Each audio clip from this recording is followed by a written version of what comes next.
After you have performed 3D ground scans, you can view your measurement results directly on the smartwatch.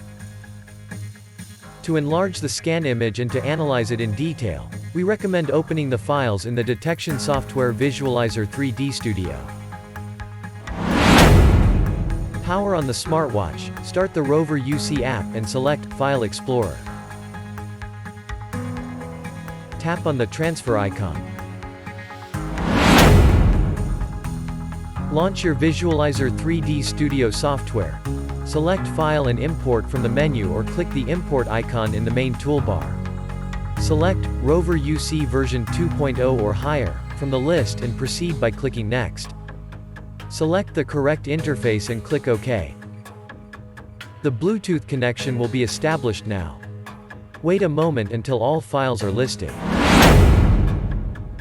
Mark the scan files you would like to transfer to the notebook and import in Visualizer 3D Studio.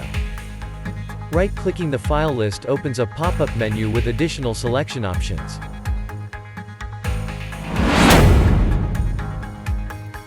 Don't forget to choose an import directory for your files. You can mark the checkbox, Delete All, if you want to delete all transferred scan files from the device after import. Confirm with OK to finish the import. Now you can analyze your 3D ground scans in detail.